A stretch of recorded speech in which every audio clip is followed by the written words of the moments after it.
ઉંમર માટેનો દાખલો છે, તમે સાંભળીને સમજશો તો ખ્યાલ આવશે, નહીં તો શું થશે? આજે જવાબ છે કેવું લાગશે? ખોટું લાગશે. તો રામની હાલની ઉંમર અને 5 વર્ષ પછીની ઉંમરનો સરવાળો 35 વર્ષ આપેલું છે. હાલની ઉંમર શોધવાની છે. વિચારી લો કે હાલ ઉંમર નથી આપેલી, આપણે x વર્ષ લઈ લઈએ. 5 વર્ષ પછીની ઉંમરની વાત છે, તો 5 વર્ષ પછી જો હાલ જે ઉંમર હોય તો 5 વર્ષ પછી માટે શું થઈ જશે?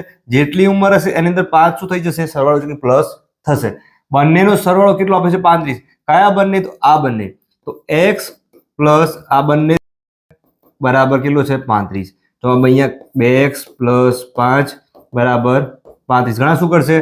આવી રીતે મૂકશે કે x પ્લસ 5 બરાબર 35, એટલે x ની ઉંમર કેટલી કરશે? 30 કહેશે. થશે શું? તો 2x બરાબર 35 ઓછા 5, તો 2x બરાબર કેટલા થશે? અહીંયા 30.